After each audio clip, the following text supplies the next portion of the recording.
Tonight, we're turning our attention towards something that sensitive people know deeply: the experience of carrying the day long after it has ended. What is happening inside a sensitive nervous system that cannot release the day? Science tells a different story than the one most sensitive people have been told about themselves. And that story begins right here, with you, exactly as you are. Welcome to Psychology for Sleep.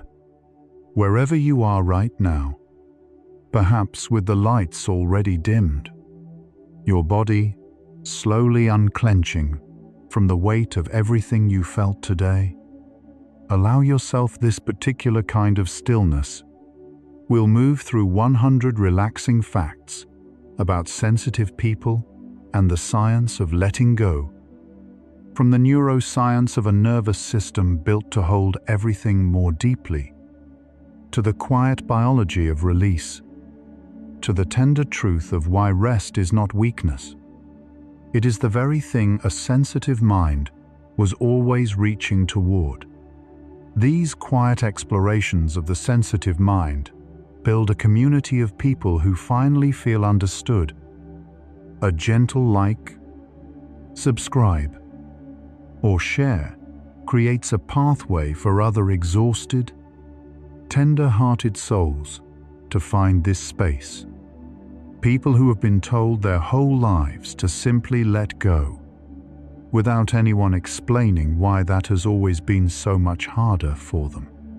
Your presence here means they are one step closer to understanding why releasing the day has always been so much harder than they were told it should be. Let yourself settle now. Feel your jaw soften, your shoulders drop just slightly. You don't need to resolve anything tonight. You don't need to finish the thought that's been sitting in your chest since this afternoon. Imagine a room after the last guest has gone. Still, unheld, and finally, only yours. That is what this hour is. Yours. Close your eyes and breathe deeply.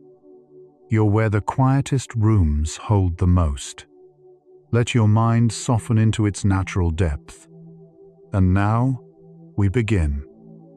The term highly sensitive person was formally introduced by psychologist Elaine Aron in the mid-1990s, and it changed the way researchers thought about human temperament.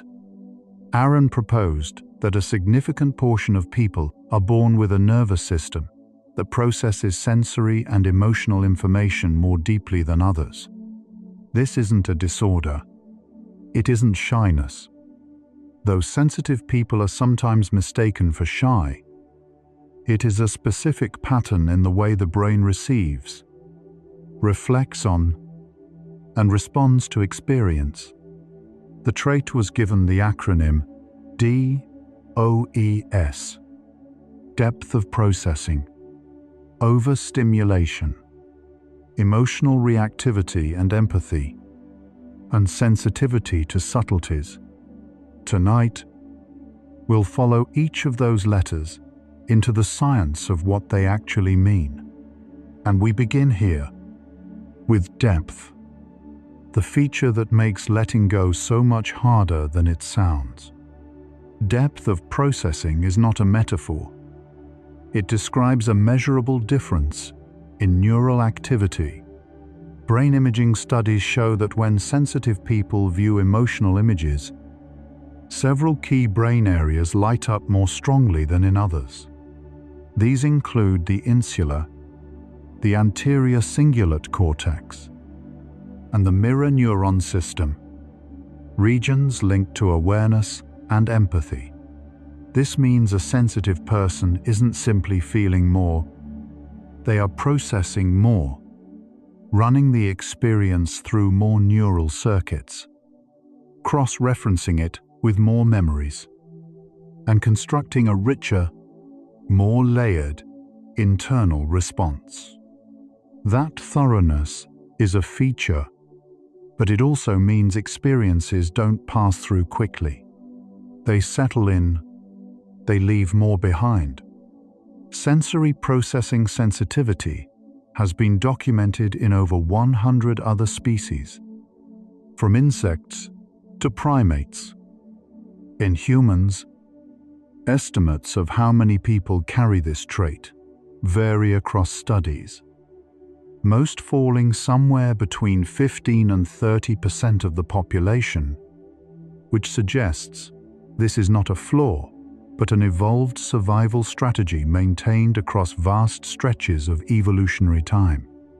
The current understanding is that sensitive individuals provide a group advantage, noticing threats earlier, processing social signals more accurately, and responding to novelty with greater care. You were not made wrong. You were made useful to the whole. One of the most consistent findings in sensitive person research is that the nervous system of an HSP does not simply feel more, it lingers longer.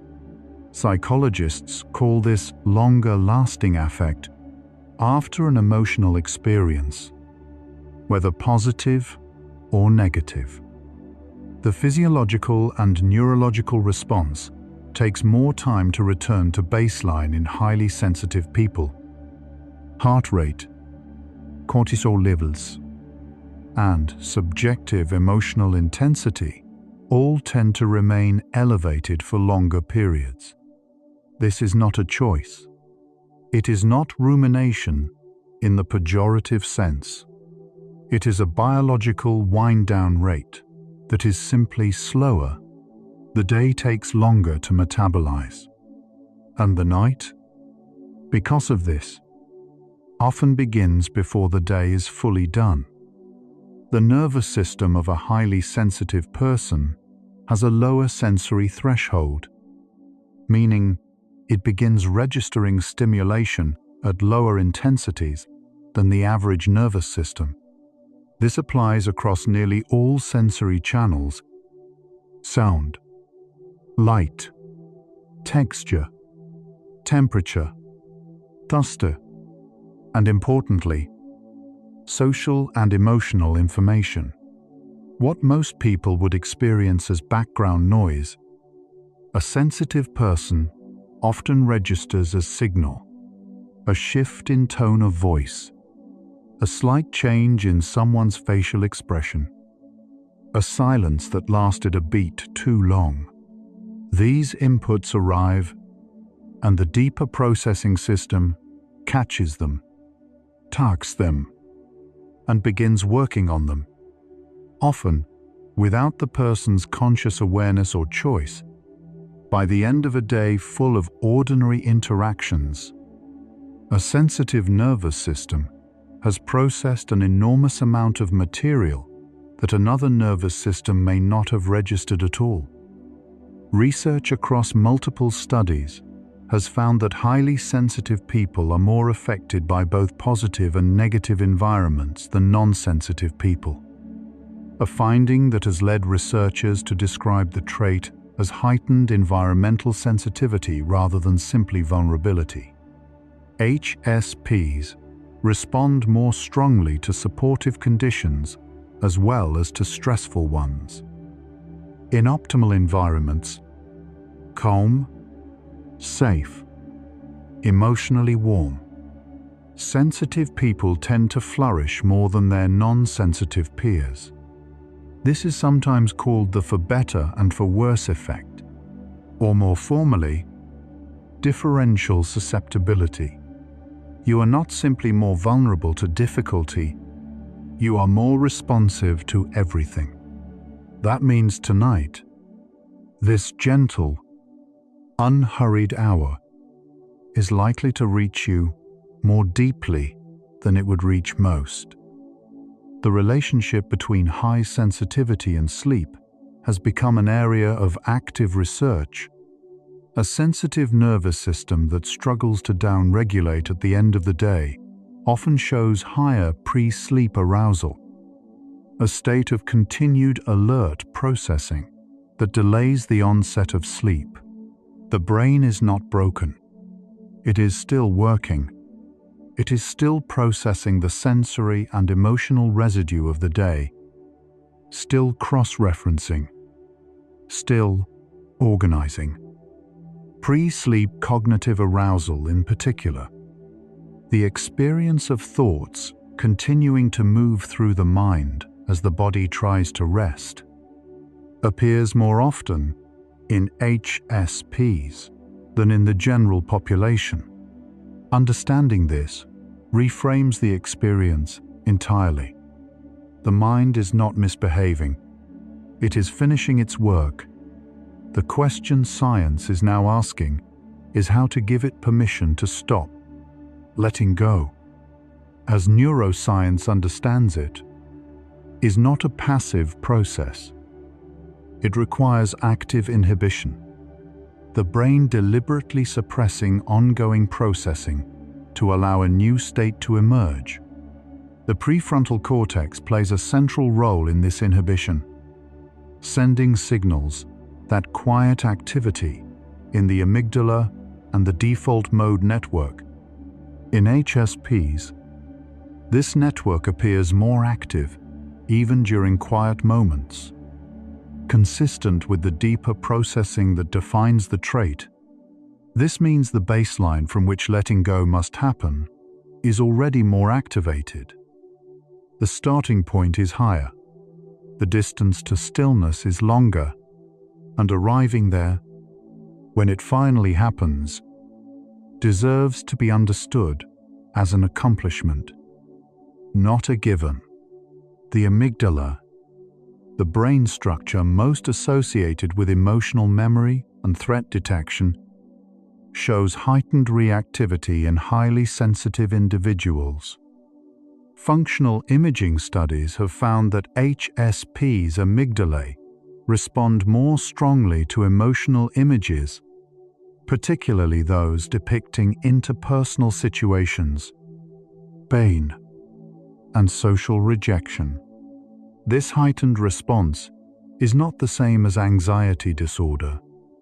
Though the two can co-occur, it is a calibration difference, a sensitivity setting that catches more, flags more, and holds more for later review. When the amygdala tags an experience as emotionally significant, it communicates with the hippocampus to encode it more deeply into memory.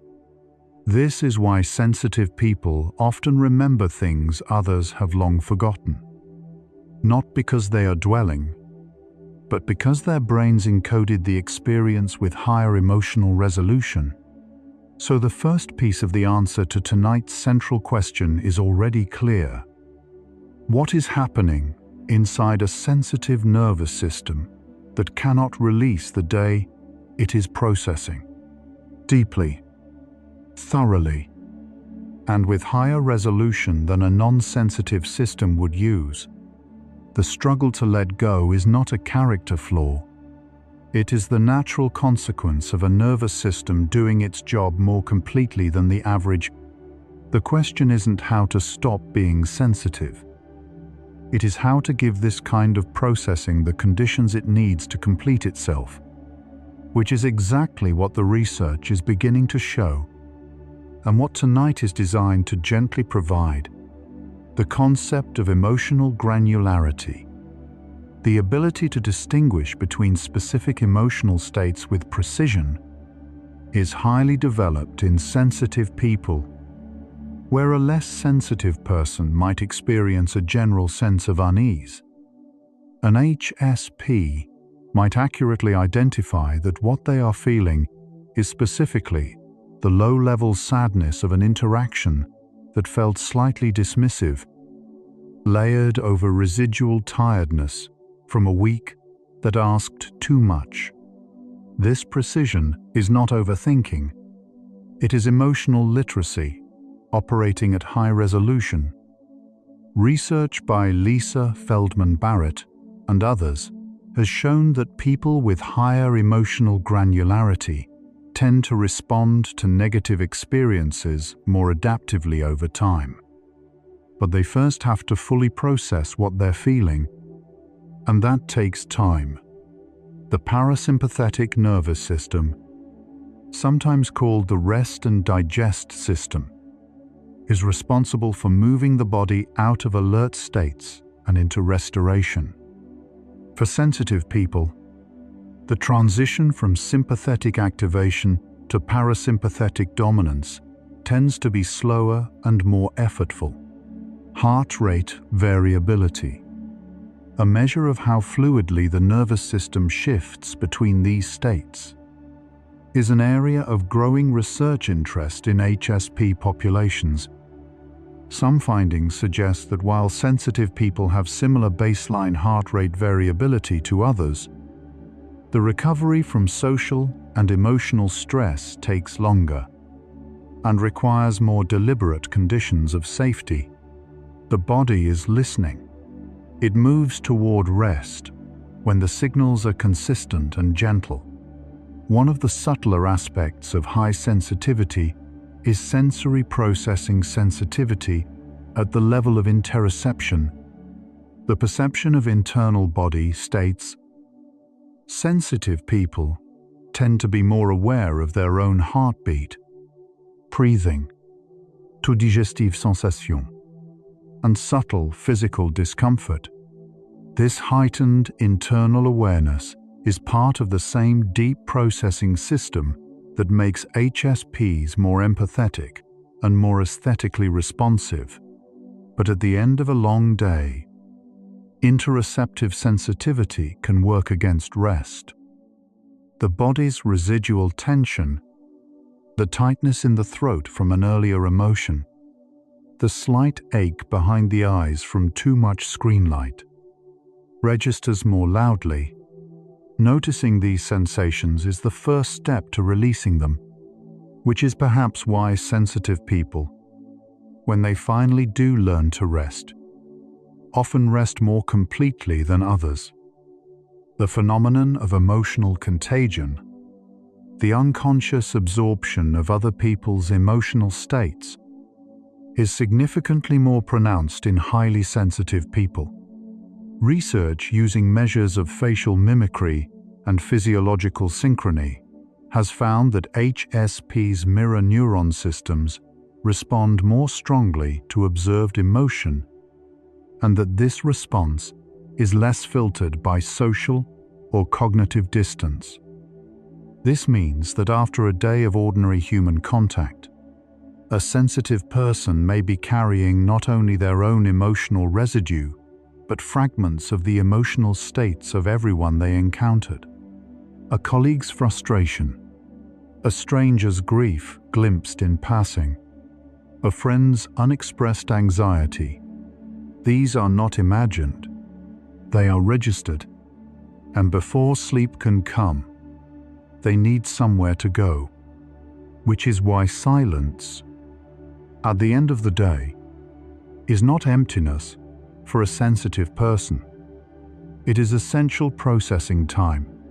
The concept of the highly sensitive person's nervous system as a fine instrument is one that researchers return to frequently. A finely tuned instrument registers more nuance, more complexity, more information from the environment, but a fine instrument also requires more careful handling. It goes out of tune more easily under conditions of roughness. It responds to temperature, pressure, and humidity in ways a blunter instrument would not. This is not a weakness of the instrument. It is the natural consequence of its precision, the care that sensitive people require, more transition time, quieter evenings, gentler endings to the day, is not indulgence. It is maintenance. It is the appropriate response to a system built for depth. Research exploring the biological basis of sensitivity has found some association between certain gene variants, including those involved in dopamine and serotonin signaling, and the degree to which a person processes sensory and emotional information deeply, these findings are preliminary, and the picture is still forming.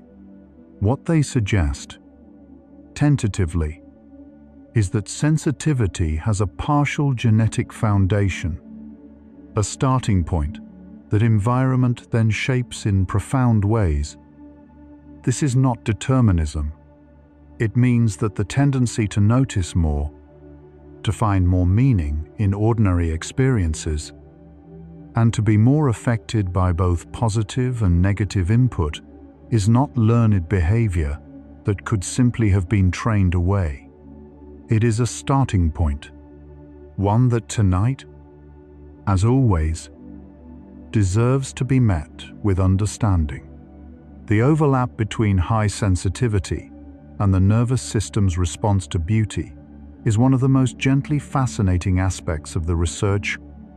Highly sensitive people tend to show stronger aesthetic responses to music, visual art, natural landscapes, and literature, and brain imaging studies have linked this to greater activation in reward circuits when encountering beauty. This is why sensitive people often find particular music so affecting that it becomes almost overwhelming. Why a sunset can produce something closer to grief than happiness. Why a piece of writing can feel like being understood by something vast. These responses are not disproportionate. They are proportionate to a nervous system calibrated to receive experience at full amplitude. And beauty, when it arrives tonight in the form of these quiet facts, is allowed to reach you that way. The experience of being easily overwhelmed. One of the most common descriptions sensitive people give of themselves has a specific neurological correlate. When sensory and emotional input exceeds what the processing system can efficiently organize, the brain produces a state of heightened arousal that researchers call overstimulation. In HSPs, the threshold for this state is lower.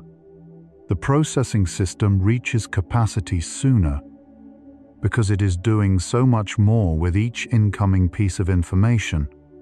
Overstimulation is not the same as anxiety. Though it can trigger anxious thoughts, it is more like a data buffer that needs to be cleared. The experience of having taken in more than can currently be organized, sleep, and the consolidation processes that occur during sleep are among the most important clearing mechanisms the brain has. This is why good sleep matters so much for a sensitive person. It is functionally necessary. One aspect of the sensitive person's relationship with letting go that is rarely discussed is the role of meaning-making.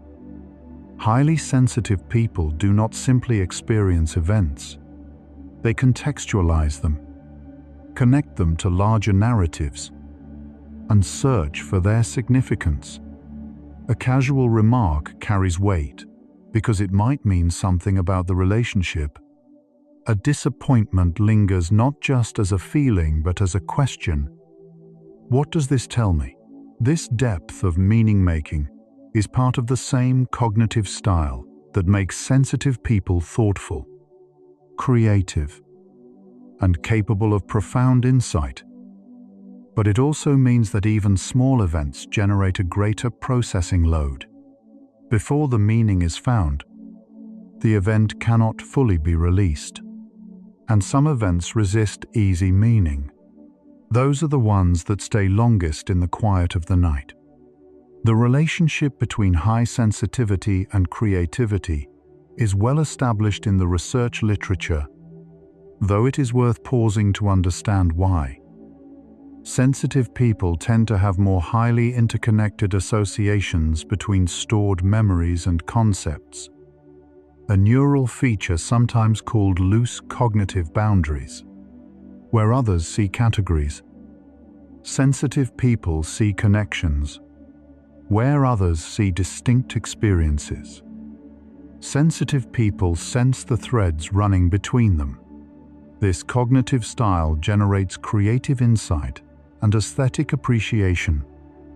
It also means that trying to think about one thing often leads, involuntarily, to several others.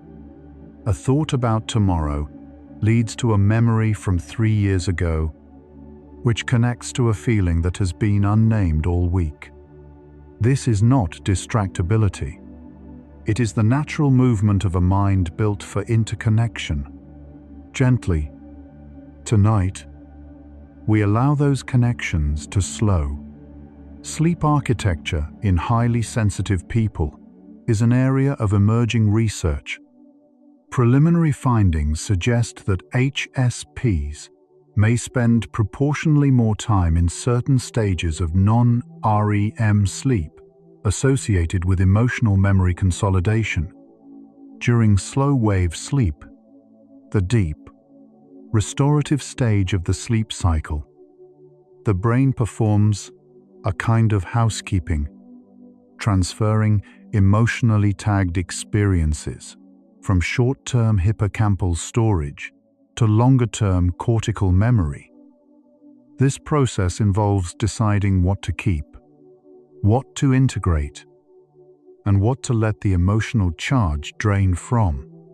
For sensitive people who have taken in more material, this process may need more time and more optimal conditions. To complete, the body already knows how to do this work. The only contribution needed tonight is stillness.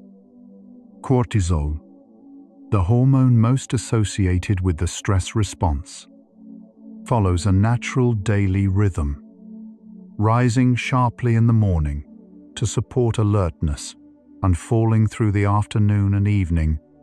In healthy sleep, cortisol reaches its lowest point around midnight, rising again slowly toward morning to prepare the body for waking.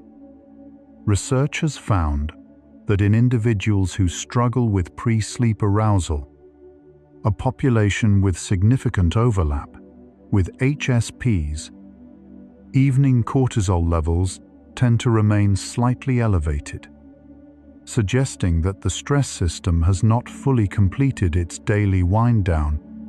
Gentle, predictable evening routines, low stimulation environments, and gradual transitions from activity to rest have all been shown to support cortisol's natural decline.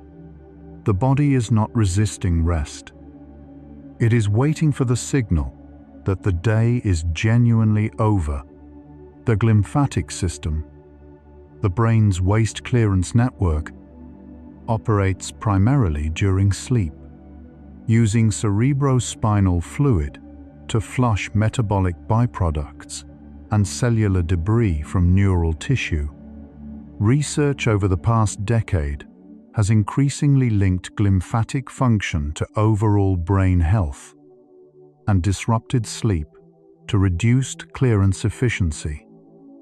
It is worth noting that current evidence for this system's detailed mechanisms in humans is still being refined. With much of the foundational research coming from animal studies, what is consistently supported is this: the brain uses sleep to do essential biological maintenance. For a sensitive person who processes more across the day, this nightly clearing may be especially valuable. Sleep is not downtime, it is active restoration. The default mode network, the constellation of brain regions that activate during mind-wandering, self-reflection, and future thinking, is particularly active in highly sensitive people even at rest. This network includes the medial prefrontal cortex, the posterior cingulate cortex, and the angular gyrus, areas associated with autobiographical memory, social cognition, and the internal narrative of the self. A more active default mode network generates richer internal experience, but also means the mind does not easily go quiet. Research on mindfulness-based interventions in HSP populations has found that practices that gently redirect attention without suppression, neither forcing the mind to stop nor following every thought, are more effective than direct attempts at thought control. You are not trying to silence the mind tonight. You are giving it something soft to rest against. So we arrive at the quarter mark of tonight's journey, with the shape of an answer already forming.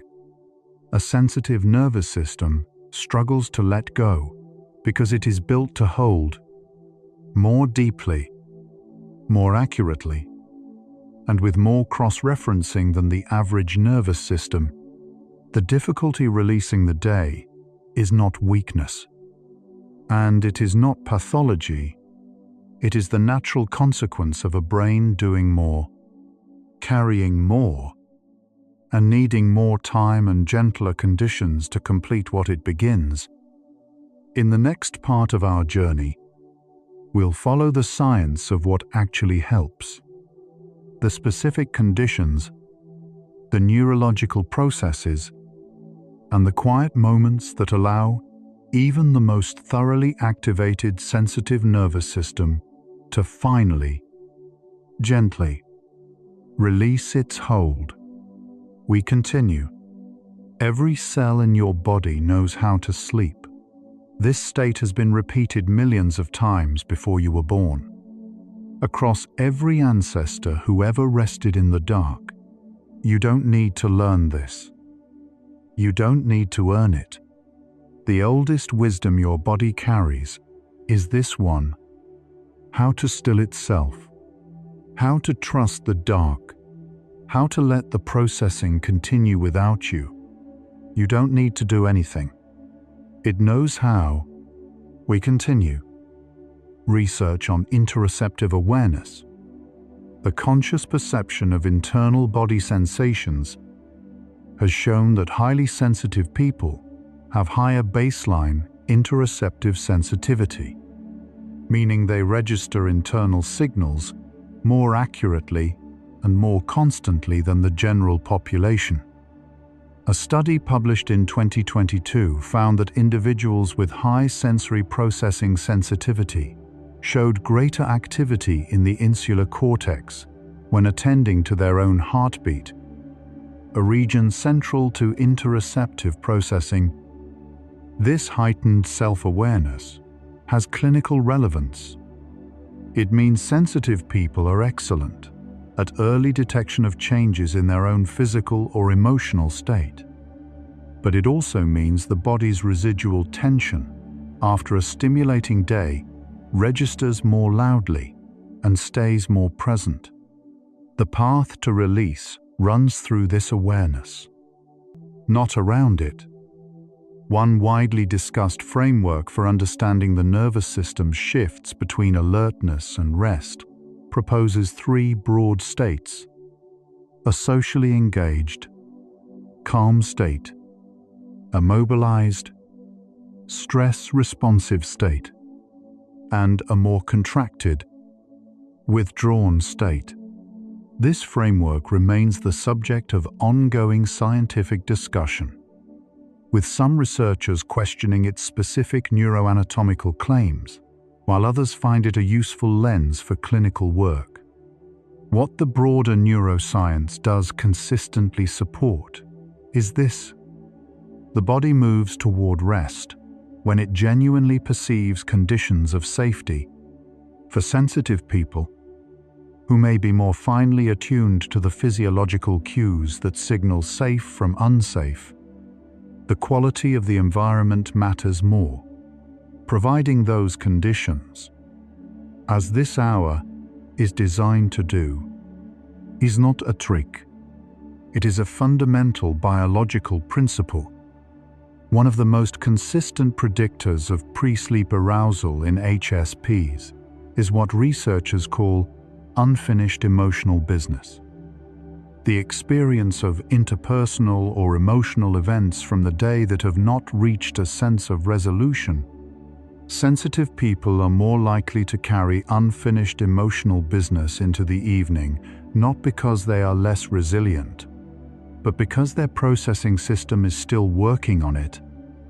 Resolution, for a sensitive person, is not simply a decision to stop thinking about something. It is a felt sense, a shift in the body that signals the processing is complete. Research has found that expressive writing for 10 to 20 minutes before bed, specifically about unresolved feelings rather than facts of the day, can accelerate this sense of resolution and reduce pre-sleep arousal. The mind doesn't need to be silenced. It needs to be heard. The relationship between high sensitivity and empathy is one of the most researched aspects of the trait. Empathy in HSPs appears to operate through both affective channels, feeling what others feel, and cognitive channels, understanding what others think and experience. Brain imaging studies have found that sensitive people show stronger activation of both affective empathy circuits, including the anterior insula, and cognitive empathy regions, including the medial prefrontal cortex, when observing others in distress. This dual activation means sensitive people don't just understand another person's pain intellectually.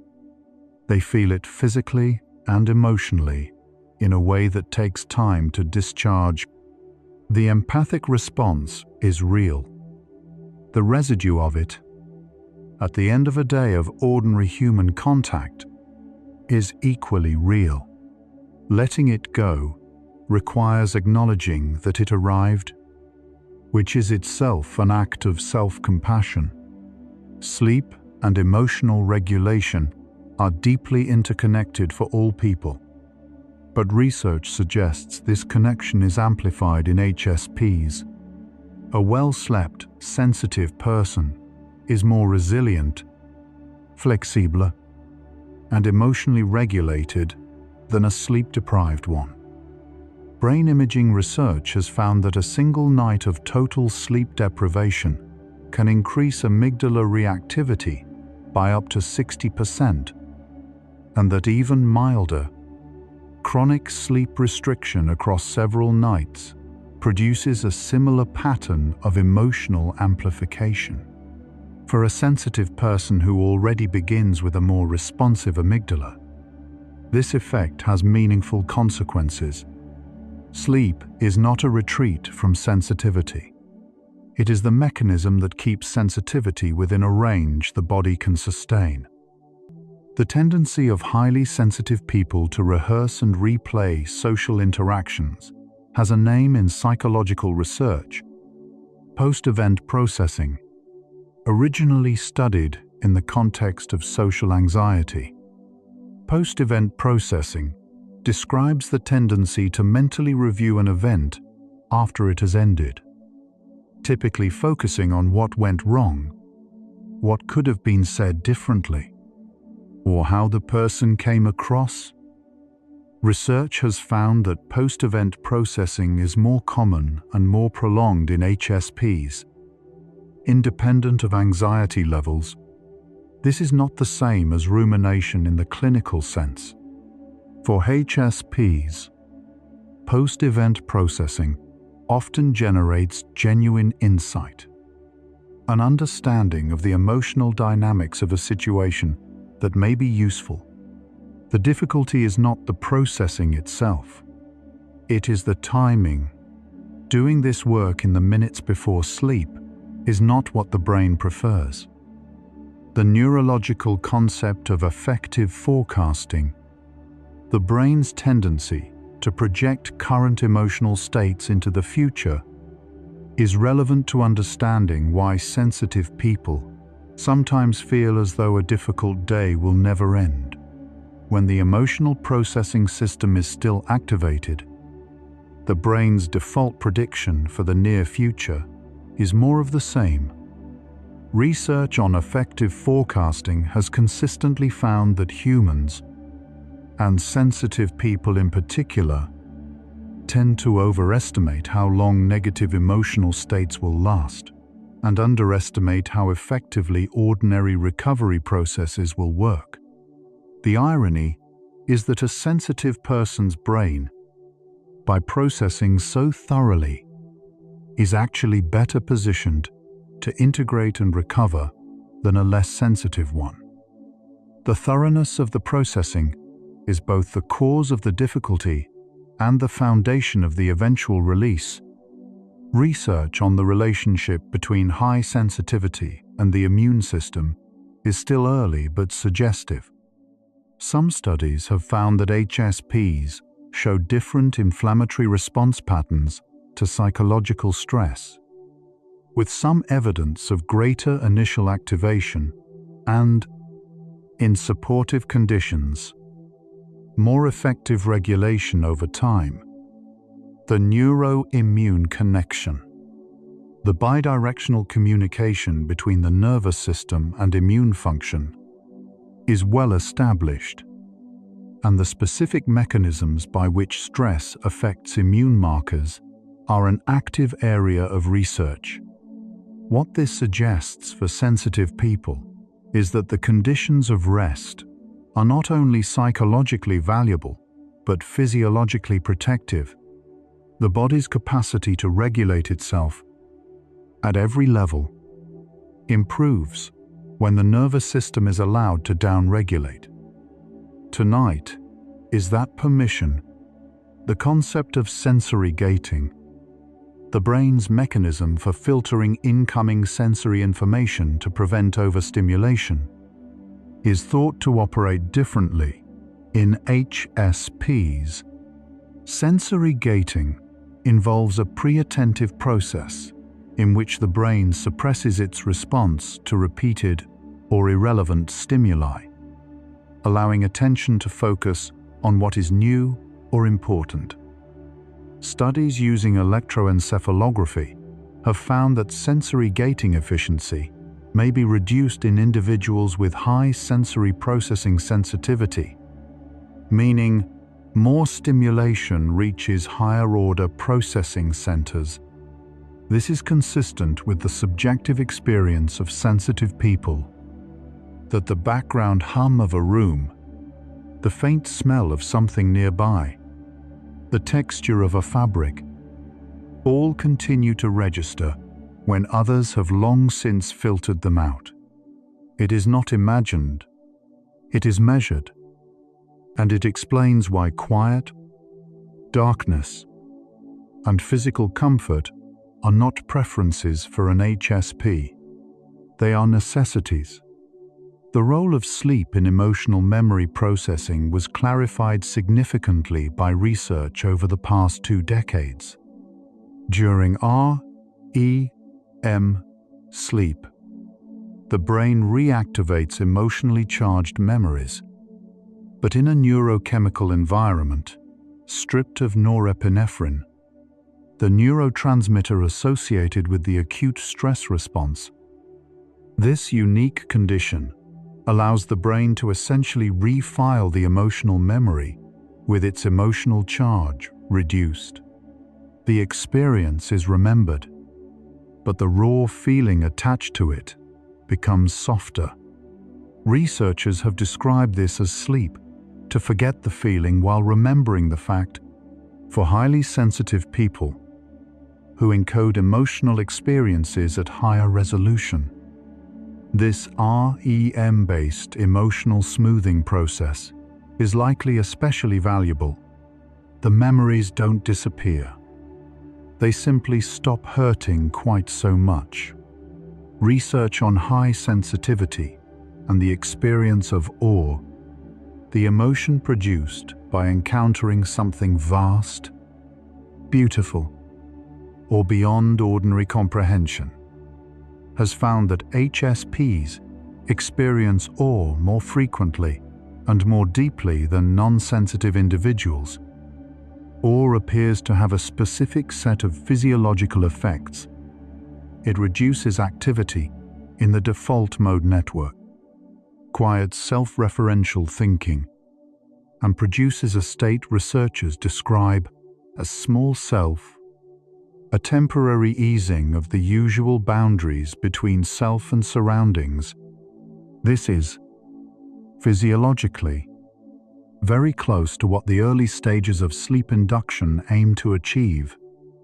Sensitive people who find themselves moved by the night sky, by music that seems larger than any room, by words that feel truer than the person who wrote them, are already practicing something close to the science of letting go. That same capacity is available here. Tonight, the nervous system of a highly sensitive person responds differently to positive experience as well as to stress. Research has found that HSPs in low stress, supportive environments show more pronounced physiological benefits from positive social interactions, more significant decreases in cortisol, greater movement toward calm, and longer-lasting mood improvements. This is the other side of the for better and for worse effect. The same amplification that makes difficulty harder also makes support more potent.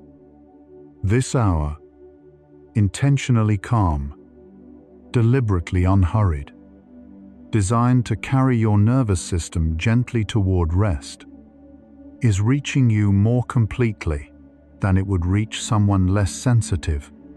The tenderness of your nervous system is not the problem tonight. It is the reason tonight works. The tendency for sensitive people to be deeply affected by the suffering of others, sometimes called empathic distress, has been distinguished in recent research from compassion, which involves concern for another without necessarily absorbing their pain. Studies have found that while both responses are more common in HSPs than in the general population, the balance between them matters for well-being. Empathic distress, without sufficient recovery time, can become a source of chronic stress. Compassion, supported by self-care and emotional processing, tends to be self-replenishing. One of the most valuable things sensitive people can do for their own well-being and for their capacity to continue caring for others is to allow the empathic residue of each day to be fully processed and released before the next day begins. That is what sleep, done gently and well, allows. The science of self-compassion, studied extensively by Kristin Neff and others, has found particularly strong effects in populations with high sensory processing sensitivity. Self-compassion involves treating oneself with the same warmth and understanding one would offer a close friend in difficulty, recognizing that suffering and imperfection are universal parts of human experience, and maintaining a balanced awareness of difficult feelings rather than over-identifying with them. Researchers found that self-compassion reduces the duration of post-event processing, decreases pre-sleep cognitive arousal, and improves sleep quality in individuals who tend toward emotional rumination. The gentleness of this hour is not indulgence. It is a practice, and for a sensitive nervous system, it is medicine of the most ordinary and necessary kind. Halfway to our first major resting point in the story, the evidence is building towards something clear. Sensitive people struggle with letting go, not because they are less capable of rest, but because their nervous systems are doing more, processing more deeply, holding more material, encoding more richly, and requiring more time to complete the work before the next cycle can begin. The conditions that allow this completion: safety, gentleness, quiet, and the permission to feel without judgment, are not luxuries. They are biological requirements. And the research is increasingly clear that when those conditions are provided, sensitive people don't just rest adequately, they restore deeply. You're still here, still listening, still somewhere between thinking and resting. Take one slow breath. Your brain is doing exactly what it was built to do tonight. And this quiet, this particular gentleness, is reaching you in the way it is designed to. We'll keep going together. Gently. The idea that sensitivity is a gift is something many researchers have argued, but it is worth being specific about what the gift actually consists of. HSPs process sensory and emotional information more deeply. This produces richer aesthetic experience, stronger empathic capacity, greater attunement to social nuance, more sophisticated moral reasoning, and more accurate environmental sensitivity. Studies have found that in stable, nurturing conditions, HSPs flourish in measurable ways.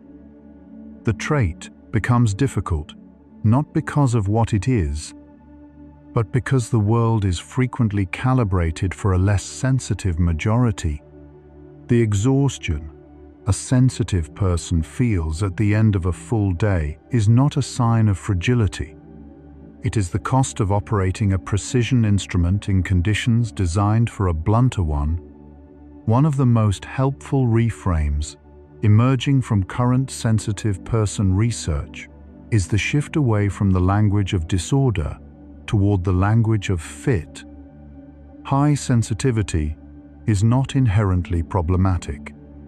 It becomes difficult when the fit between the sensitive person's needs and their environment is poor. Research on person-environment fit has found that when HSPs have sufficient downtime, low stimulation recovery periods, and emotionally safe relationships, they report well-being levels comparable to or above those of non-sensitive individuals. The problem is not sensitivity. The problem is the absence of conditions that sensitivity requires. This hour is one of those conditions, and the body knows it. The phenomenon that researchers call vantage sensitivity refers to the enhanced responsiveness of HSPs to positive interventions, enriching environments, and supportive experiences. Analysis across multiple studies has found that highly sensitive children placed in enriching educational environments showed greater developmental gains than non-sensitive children in the same environments. The same pattern appears in adults. Sensitive people tend to benefit more from therapy, mindfulness practice, social support, and restorative experiences than their non-sensitive peers. This is not because they need more help. It is because their systems are more responsive, and that responsiveness runs in both directions. The investment of creating gentle, restorative conditions for a sensitive person returns more than the equivalent investment in others. You are not high maintenance. You are high return. Research on trait sensitivity and its relationship to processing difficulty has been nuanced. Early literature sometimes conflated sensitivity with vulnerability, but more recent work has drawn careful distinctions. While HSPs may be more affected by adverse experiences in the short term, their deeper processing capacity means they also tend to develop richer and more integrated understanding of those experiences over time.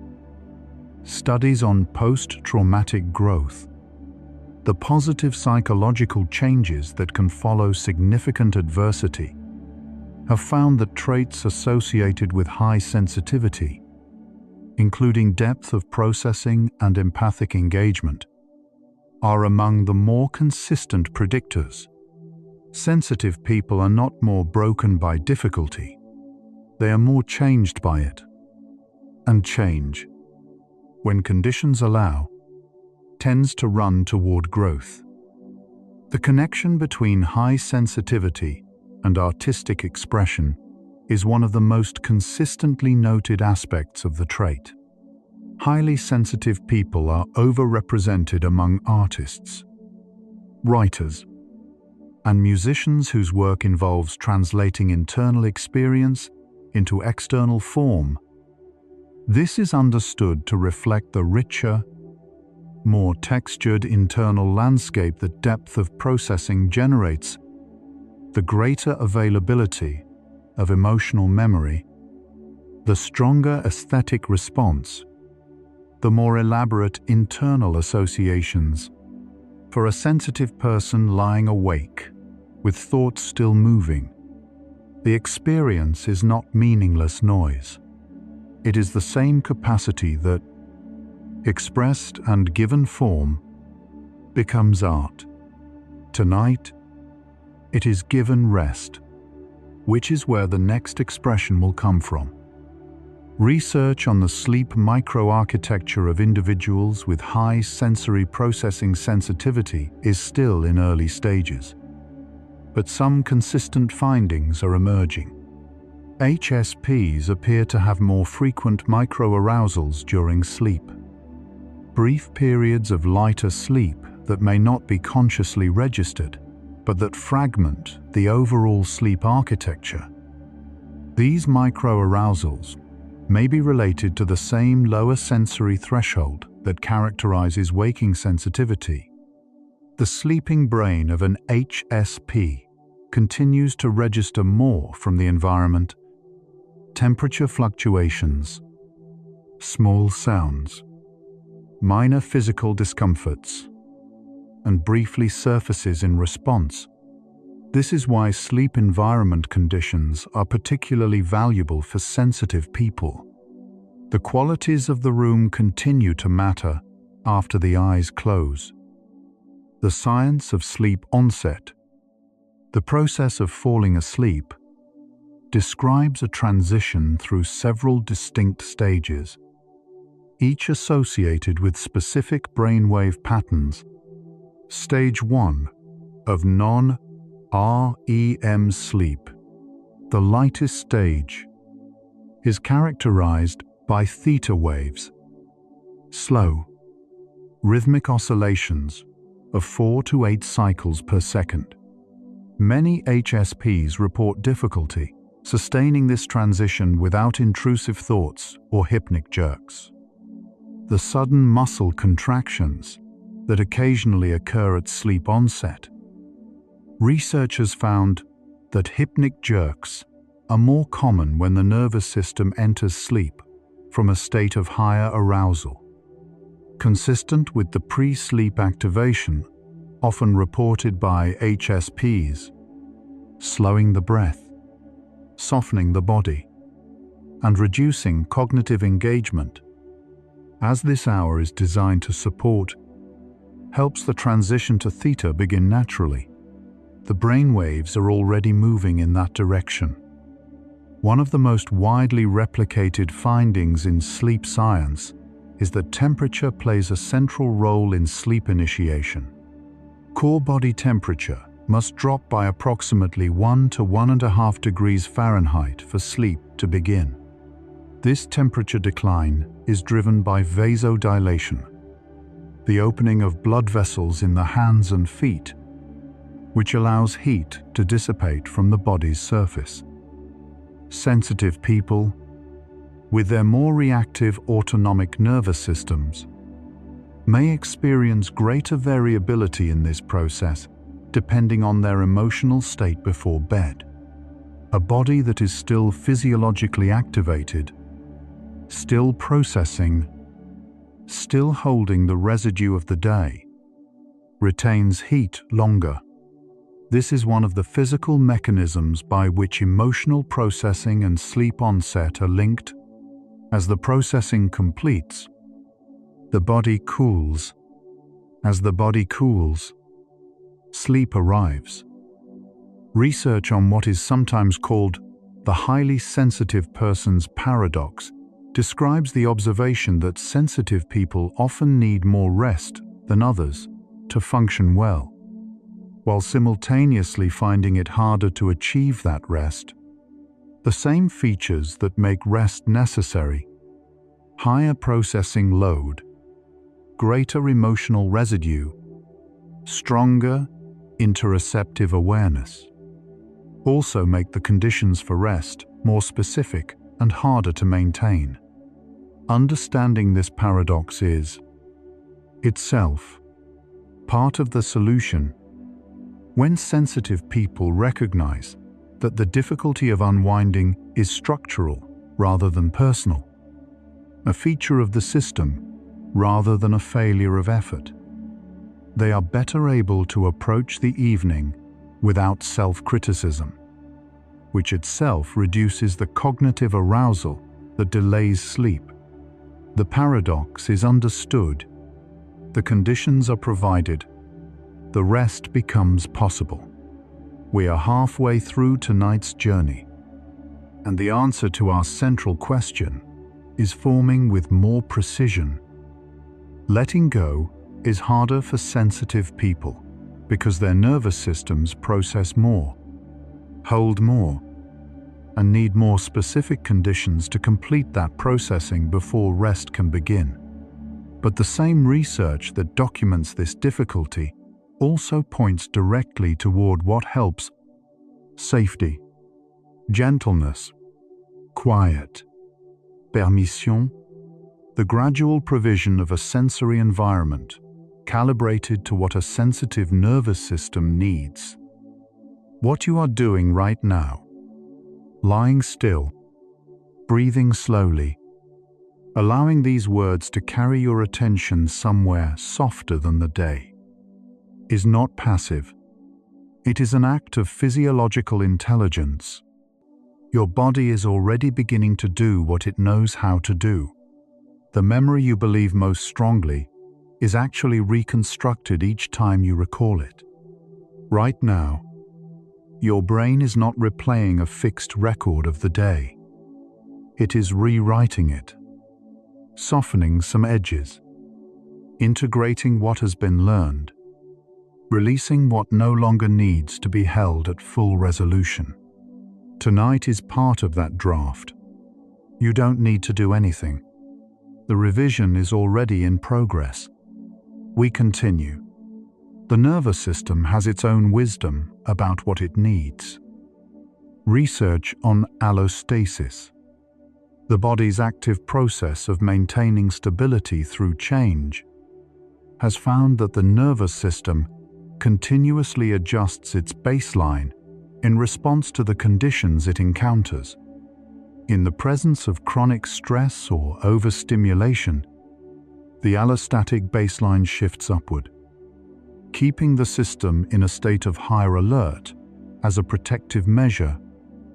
In the presence of consistent, safe, and calming conditions, the baseline gradually returns to a lower, more sustainable set point. This means that nights like tonight, calm, unhurried, gently held, are not just restorative for this evening. They teach the nervous system something. They slowly move the baseline back toward rest. The neurotransmitter serotonin plays a quiet but central role in the experience of sensitive people. Research has linked serotonin transporter gene variants to sensory processing sensitivity, with some variants associated with both the emotional depth of HSPs and their heightened responsiveness to environments. Serotonin is involved in mood regulation, social behavior, And importantly for tonight, the initiation of sleep, the pineal gland converts serotonin into melatonin as evening light fades. And melatonin signals the body that night has arrived. For sensitive people who may have residual sympathetic activation suppressing melatonin release, dim light, calm environments, and emotional ease are not merely preferences, they are part of the chemistry of rest. You are providing them now. Research on sensory-seeking behavior in highly sensitive people reveals an interesting nuance. While HSPs are easily overstimulated by intense or relentless input, they often have a strong positive response to specific kinds of sensory experience. Music that resonates deeply, natural environments with complex but gentle sensory texture, and aesthetic objects of quiet craftsmanship. This suggests that the sensitive nervous system is not averse to stimulation generally. It responds negatively to stimulation that is harsh, unpredictable, or emotionally ambiguous. It responds positively to stimulation that is beautiful, coherent, and safe. This is why the right kind of auditory input, like the gentle rhythm of spoken words or ambient sound without urgency, can actually support sleep onset for sensitive people rather than delaying it. The brain relaxes into what it finds beautiful.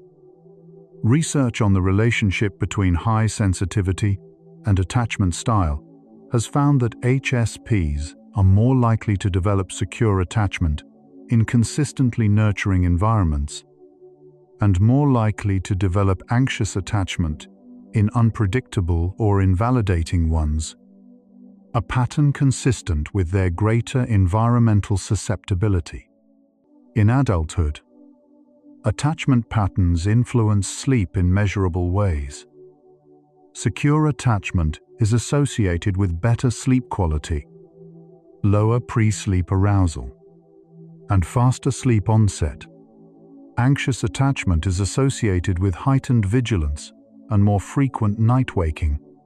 For sensitive people whose early environments were unpredictable, the nervous system may have learned to remain alert during the night as a protective measure. That learning can be gently unlearned. Each safe night teaches the nervous system something new about what night can be. The experience of sensitivity in the body is not only emotional, physical sensation plays a central role. Sensitive people are more responsive to temperature, to the feel of fabrics against the skin, to the position of their body in space, and to minor physical discomforts that might not register in a less sensitive system. This heightened proprioceptive and tactile awareness means that physical comfort at bedtime is not a minor variable for HSPs, it is a primary one. Research on sleep environment conditions in sensitive populations has found that texture, weight, temperature, and sound level in the sleep environment have larger effects on sleep quality in HSPs than in the general population. The body's comfort is already part of the nervous system's calculation of safety. Settling into the physical details of this moment is already beginning the work. There is a concept in psychology called thin and thick boundaries, developed by psychiatrist Ernest Hartman, that maps closely onto sensory processing sensitivity. Thin boundary individuals have more permeable psychological membranes. Their inner world and outer world mix more easily. They experience emotions intensely, and for longer. They tend toward vivid dreams, and they are more easily affected by others' emotional states. research has found significant overlap between thin boundary personality and high sensory processing sensitivity. Thin boundary people process more richly. They also need more recovery time. And notably, Hartman's research found that thin boundary individuals tend to have more elaborate, emotionally vivid dreams, suggesting that the same depth of processing that characterizes their waking life continues into sleep, making the sleeping hours their own form of rich experience.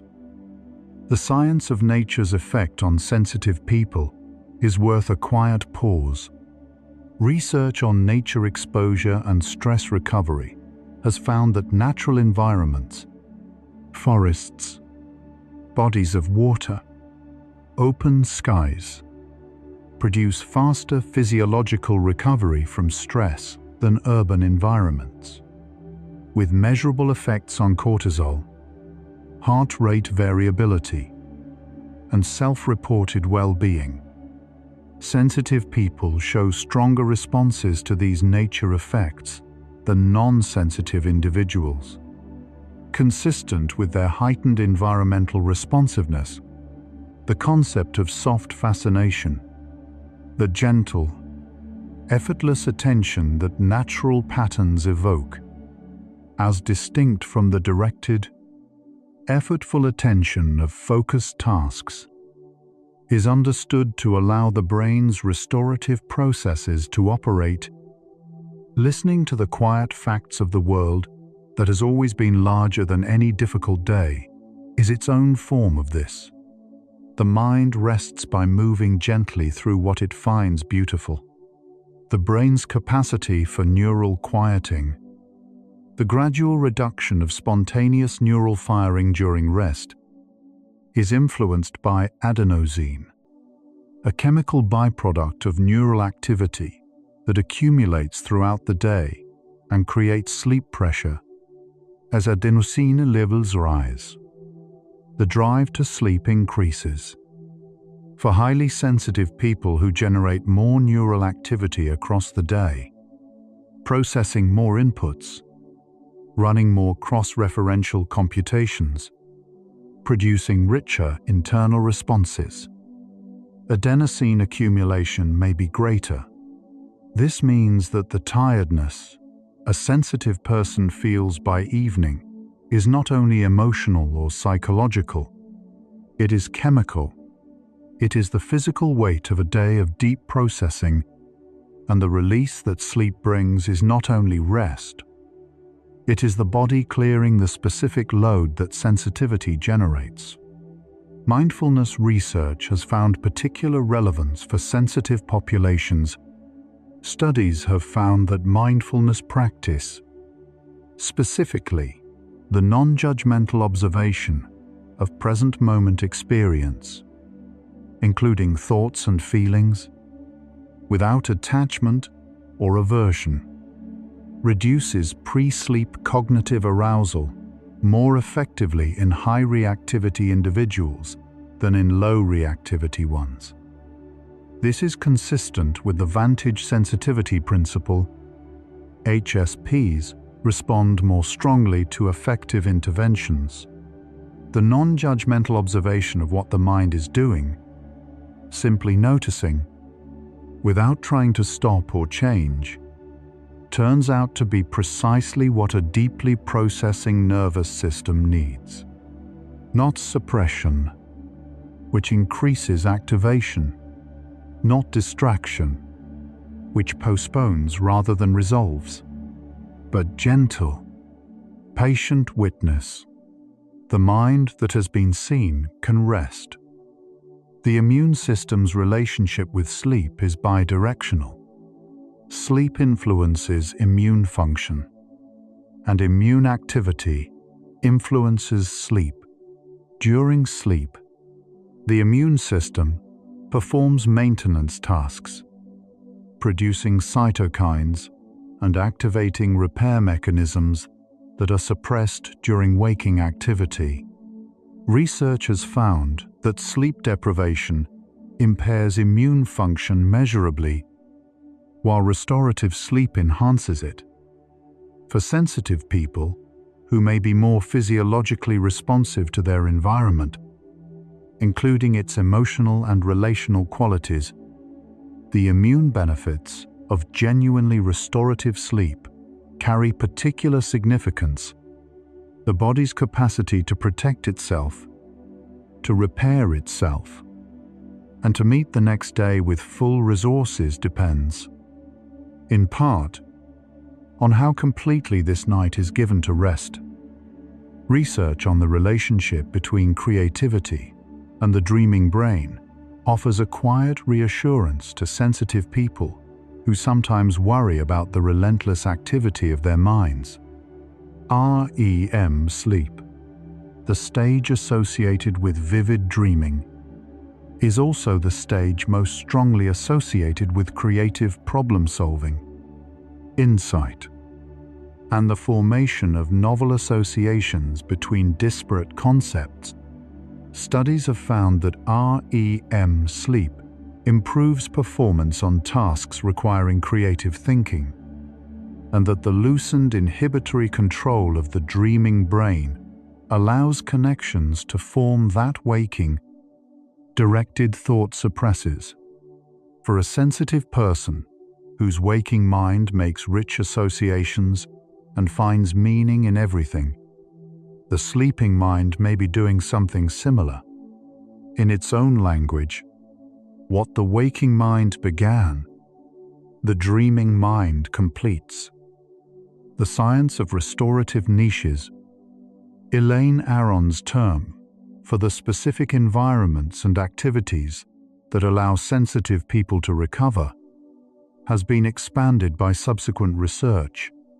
Restorative niches for HSPs share several common features: low stimulation, emotional safety, absence of social demands, and the presence of something the person finds absorbing without effort. A book, music, a natural landscape, or a simple physical activity done without performance pressure. The defining feature is not activity level, but attentional quality. A restorative niche is one in which the sensitive nervous system can process without adding to the load. Tonight is a restorative niche. The facts are gentle. The pace is unhurried. The only requirement is that you allow yourself to be here. The nervous system of a sensitive person, when given consistent access to safety and stillness, tends to recalibrate toward a lower baseline of arousal over time. Research on allostatic regulation has found that repeated experiences of genuine rest gradually teach the body that the alert state is not perpetually required. The nervous system is not fixed. It learns.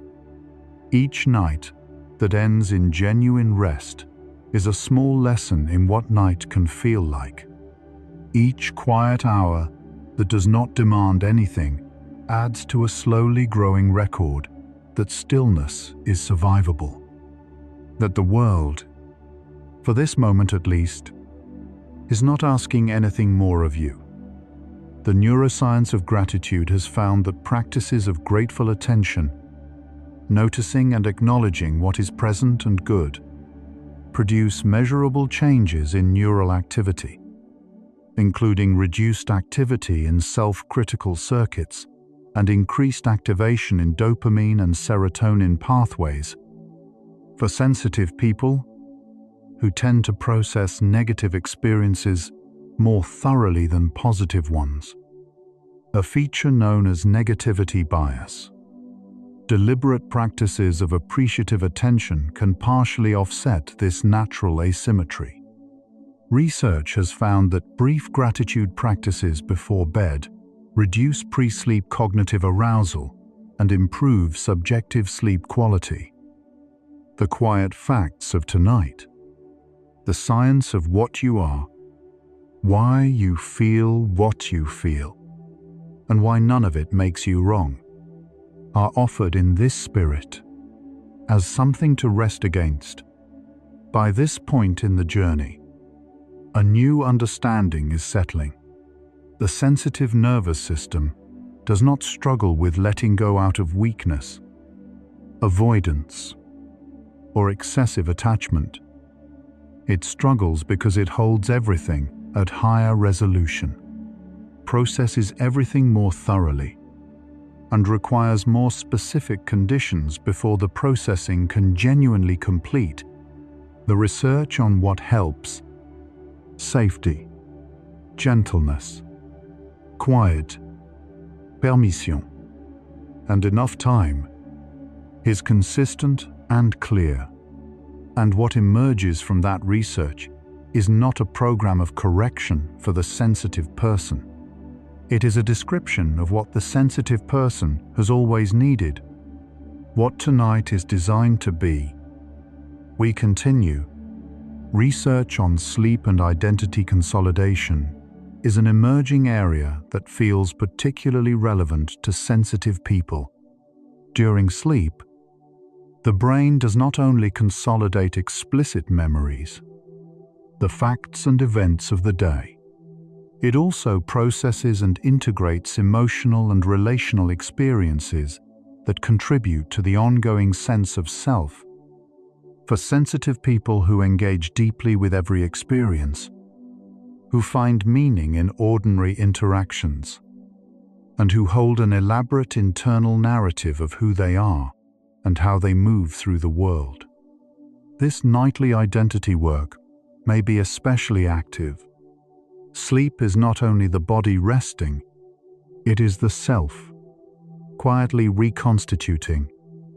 The experience of waking in the night is more common among sensitive people than the general population, and for many, it is accompanied by a resumption of the thoughts and feelings that were present before sleep. Research has found that midnight waking is most likely to produce this kind of cognitive re-engagement when the emotional content of the previous day was not fully processed before sleep onset. This is a useful finding. It suggests that the most effective approach is upstream, creating conditions for more complete pre-sleep processing, rather than trying to prevent night waking after the fact. The evening and the hour before bed are the place where the next night's quality is often determined. This hour is that hour. The body's relationship with darkness is ancient. Long before artificial light altered the human sleep environment, the gradual fading of daylight was the primary signal that triggered the cascade of neurological and hormonal changes associated with sleep preparation. Sensitive people, whose nervous systems respond more strongly to environmental signals of all kinds, may also respond more powerfully to light, and therefore may be more disrupted by artificial light exposure in the evening, and more supported by its removal. Research has confirmed that light sensitivity varies significantly between individuals, and that those with higher sensory processing sensitivity tend toward the more light-sensitive end of the distribution. The dark that surrounds you now is not absence. It is instruction. There is something called the ultradian rest activity cycle that operates within the longer circadian rhythm of waking and sleep, roughly every 90 to 120 minutes throughout the day. The brain cycles through a brief rest phase, a few minutes of reduced alertness, increased daydreaming, and a natural inclination toward quiet. Research has found that people who honor these brief rest impulses by pausing rather than pushing through tend to have lower overall stress levels and more consolidated sleep at night. Sensitive people are thought to be particularly attuned to these rhythms, more likely to notice the natural dips and to find pushing through them more costly. Listening to the body's natural rhythm is not laziness. It is sophisticated self-regulation. The psychological concept of self-disclosure, the act of sharing one's inner experience, has been found to have significant effects on emotional processing and sleep in sensitive populations. Research has found that unexpressed emotional experience, particularly negative or ambivalent feeling, is more likely to remain active in working memory and to surface during the pre-sleep period. Expressing what is felt, in writing, in conversation, or in whatever form is most natural, helps the processing system arrive at a sense of completion. For sensitive people who hold their experience richly, but sometimes find it difficult to share, or who have learned that their depth of feeling is unwelcome, the absence of expression can become a source of sleep disruption. Being heard is a biological need as much as a human one. Research on the concept of emotional metabolism describes the process by which emotional experience is processed, integrated, and released. A process that parallels the metabolic processing of physical nutrients. Just as some foods are easy to digest and some require more effort, some emotional experiences are quickly metabolized and others take longer.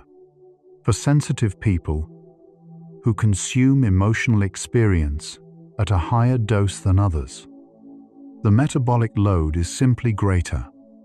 Adequate emotional metabolism requires time, safety, and the absence of new inputs while the current load is being processed. This is why, for sensitive people, the end of the day truly needs to be the end of the day. New stimulation, émotionnel engagement, or significant social interaction close to sleep extends the metabolic queue and delays rest.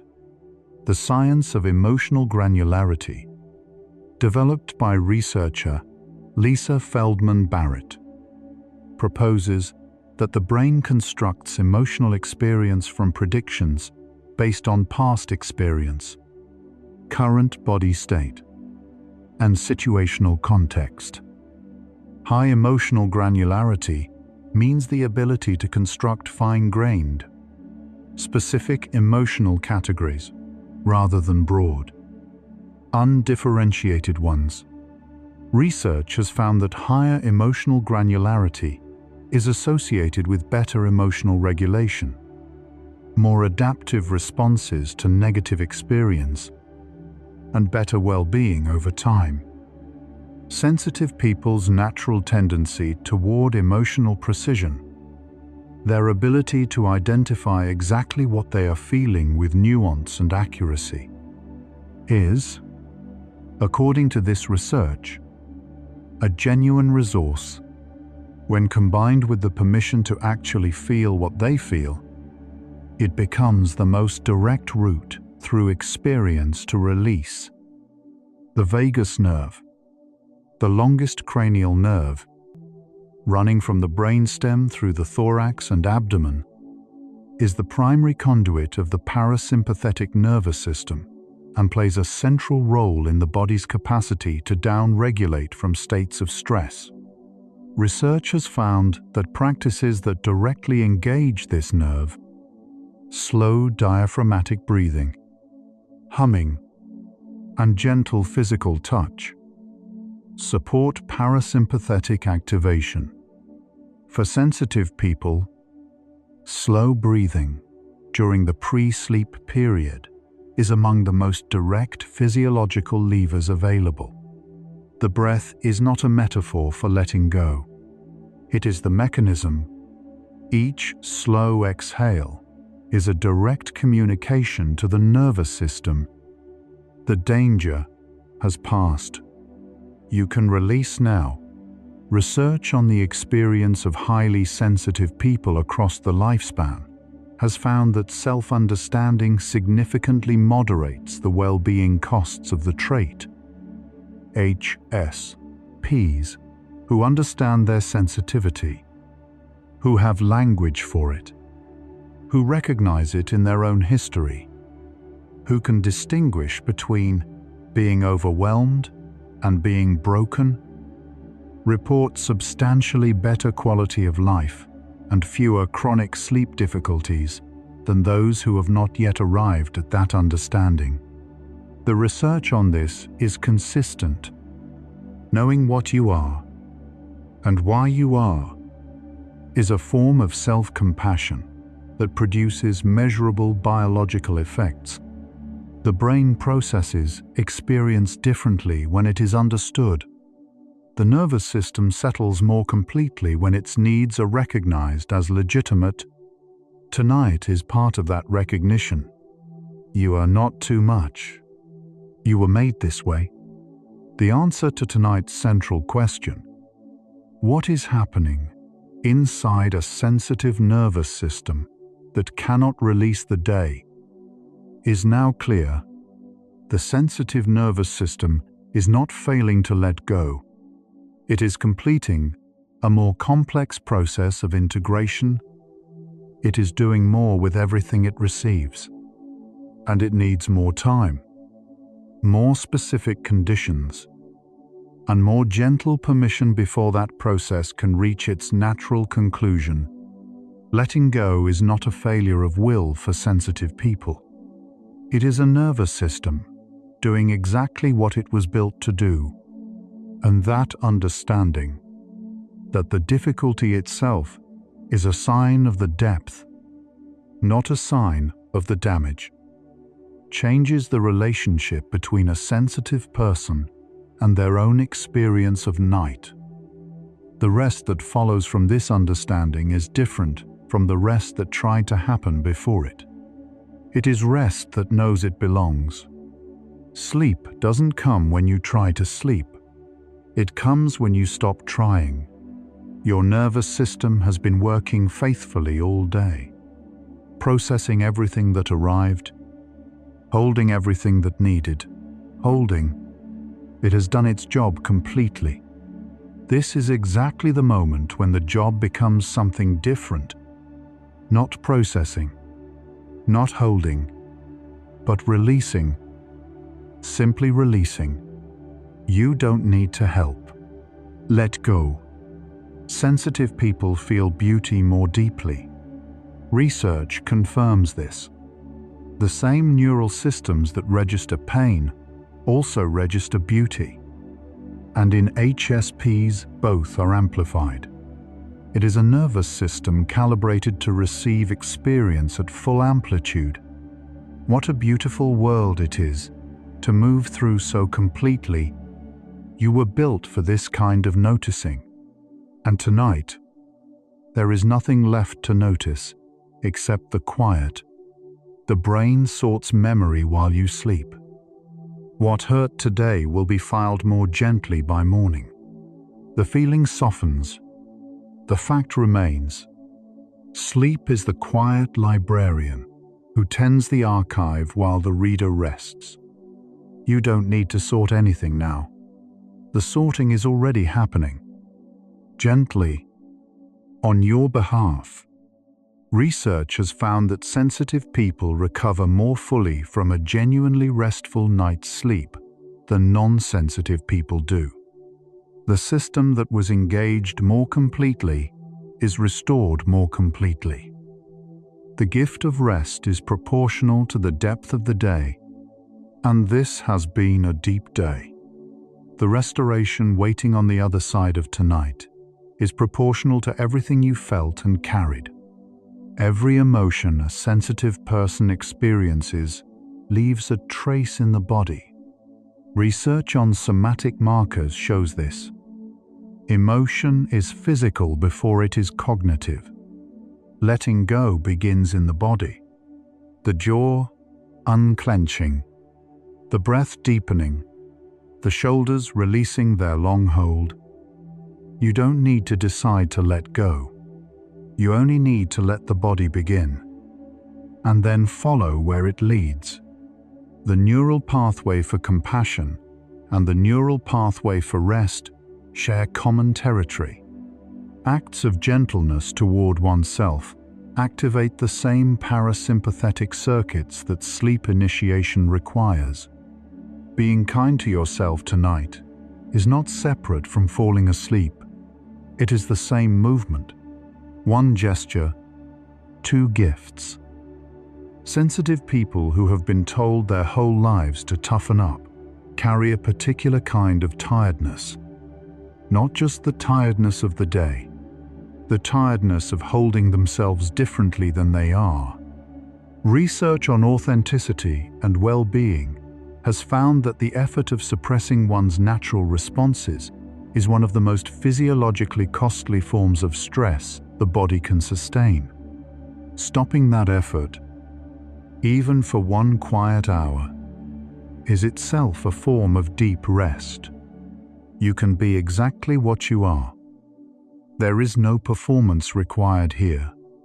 The theta brainwave state, 4 to 8 cycles per second, is the state associated with the edge of sleep. It is also the state most associated with the floating half visions that appear as wakefulness fades.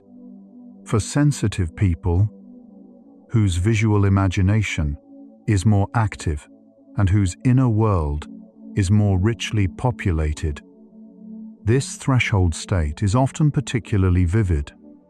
The shapes at the edge of sleep are yours. Let them come. They are not interruptions. They are the beginning of something else. Research on emotional residue, the carryover of mood states from one context to another, has found that the residue lasts longer in HSPs, but research also shows it dissipates more completely when the person has access to a genuinely safe and quiet space.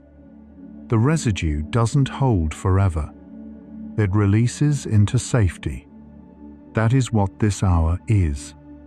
A space safe enough to let the residue go. The oldest forests on Earth are quiet in their way, but their roots are in constant communication, exchanging sugars, water, and chemical signals along networks that span hundreds of acres. Sensitivity, in nature as in humans, is how the system knows what the system needs.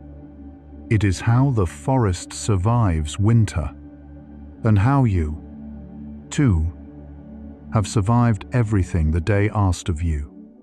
Sensitive people often know what they need before they can name it. The body signals rest long before the mind gives permission. Research on interoceptive awareness confirms this. The body's intelligence precedes the conscious mind's. Tonight, the body's intelligence is already at work. It has already begun the descent. You are following it now. That is all that is required. The feeling of relief that sometimes comes with sleep. The particular loosening that happens in the first minutes of genuine rest has a neurological basis. It reflects the quieting of the brain's watchful part, the part that monitors and judges and keeps track. For a moment, it steps back. What remains is simply the body, breathing, held by the dark.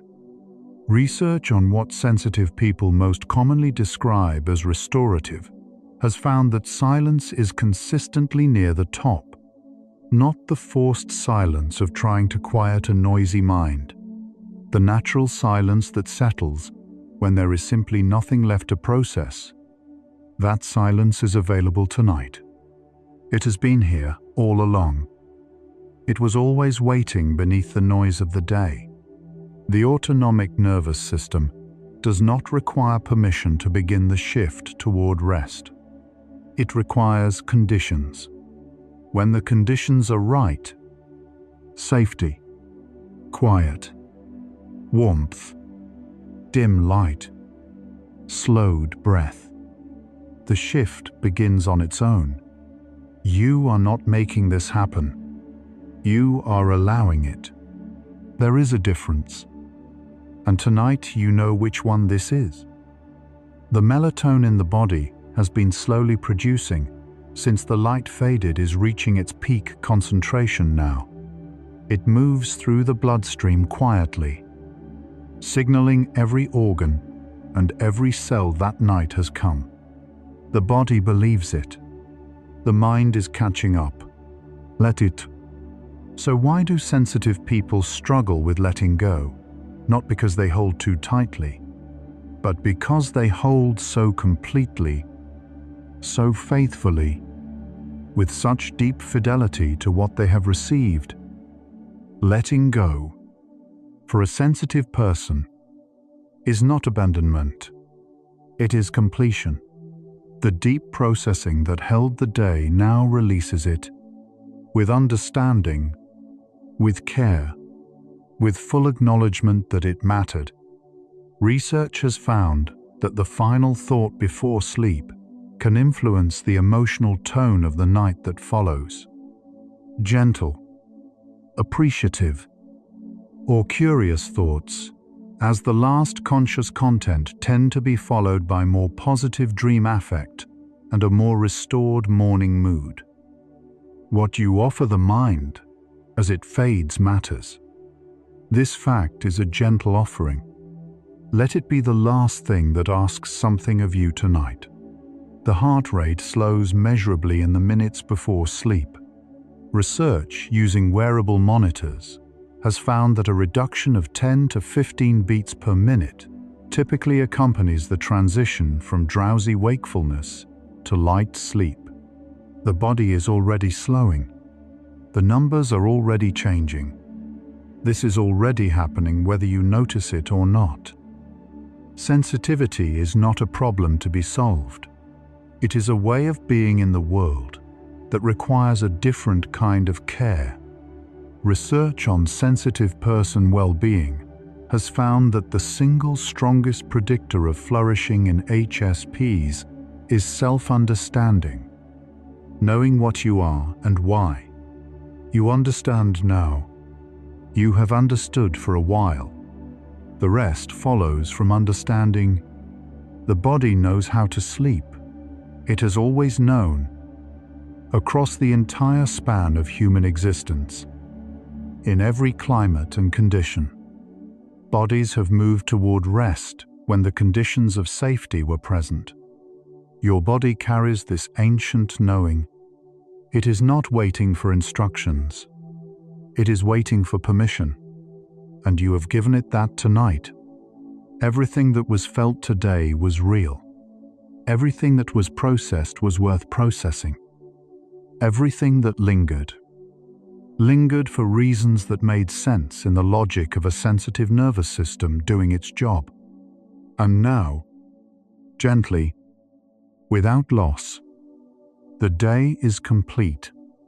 The processing reaches its natural end. The holding softens into something else. Not gone, but no longer being carried. Rest, you have earned it. You have always earned it. And tonight, you know why? Research has found that the transition into slow-wave sleep, the deepest, most restorative stage, is most complete in nights where the nervous system arrives without significant, unresolved arousal. Now, the arousal has been gently, gradually, patiently resolved. The pathway to the deepest rest is clear. The sensitive person who finally sleeps with the thoroughness of a system that has processed everything it received. The rest is proportional to the depth of the day. And this has been a deep day's rest, arriving now, exactly as it was always going to. A sensitive person resting is not simply a body that has stopped moving. It is a system of extraordinary complexity, completing the most valuable work it does, integrating, releasing, restoring, and quietly preparing the depth that will meet tomorrow. Whatever could not be resolved today will be met with more resources tomorrow. The brain repairs itself during sleep. The nervous system recalibrates. The emotional system finds its equilibrium. You will wake with something you did not have before. Rest is not giving up. Rest is preparation for everything that comes after. The sensitive person who lies in the dark and finally releases the day has not let go of anything that mattered. They have simply allowed the holding to complete itself, to move from active carrying to quiet knowing. You felt everything. You processed everything.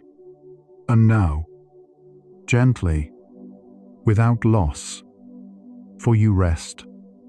Not because you have finished being sensitive, but because your sensitivity has finished its work for today. Sleep now. The depth that makes everything harder also makes rest deeper when finally given the conditions it needs. And those conditions are here. They have been here all along. And so our quiet journey through the science of sensitivity comes to a gentle close. We began with Aaron's discovery that a significant portion of people process the world at higher resolution than most, and that the difficulty of releasing the day is the natural cost of a nervous system doing its job more completely. We traveled through the research showing that even a single night of total sleep deprivation can increase emotional reactivity by up to 60%, a finding that reframes, once and for all, what rest actually means for a sensitive person. And we arrived here, at Fact 100, which held the simplest and most important truth of the journey. You felt everything. You processed everything. And now the holding completes itself. That is what tonight was. A completion. The same forces shaping the sensitive nervous system also shape the way you heal tonight. What made today harder is what makes this rest deeper. The thoroughness of the processing is also the thoroughness of the release. And the sensitive person who finally lets the day go carries it differently forever after. Not less, just more gently. In these final minutes, take the deepest breath you can. As deep as possible, think about the unity of everything you felt today. Every sensation, every thought, every moment of empathy, every flash of beauty, every wave of exhaustion, all of it part of the same continuous act of being a sensitive person in the world. You are not separate from that process. You are the process itself. Let your entire being dissolve into the quiet that your particular kind of mind has been searching for all day. Prepare for deep sleep. No boundaries left. Only peace. If tonight helped you feel less alone in the particular difficulty of being someone who feels everything, a gentle like or subscribe may help another sensitive person find their way here. On a night when they need it most, that is the only reason to mention it. They are out there, lying in the dark, wondering if something is wrong with them. Nothing is wrong with them. And this might be how they find out.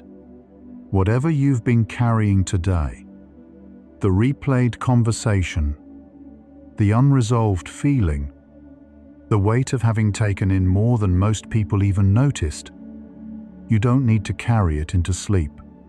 It will still be there in the morning. If any of it still needs you, tonight, you belong only to yourself. You've traveled inward tonight, through corridors, most people never pause to notice. You touched the architecture of who you are and found it more coherent, more purposeful, more gently designed than it may have seemed before. You can allow these thoughts of sensitivity and release to fade now, like the last image of a dream at dawn, present, then softer, then simply part of everything, leaving only the quiet, unheld calm behind. Let your breathing deepen. Let your body feel heavier, as if the nervous system itself is finally setting down what it has been carrying, gently, without asking your permission, and is simply releasing. If sleep comes, let it carry you the way the processing completes. Not with force, not with effort, but with quiet and inevitable arrival into a realm where time and weight no longer matter.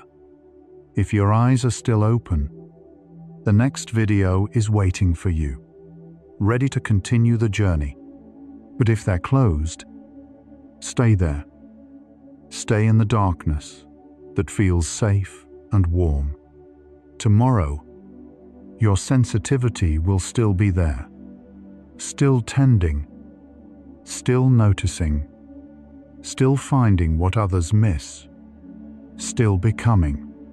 But tonight belongs to stillness. Rest well, gentle explorer, and remember, your mind is always learning to carry itself more gently. Good night.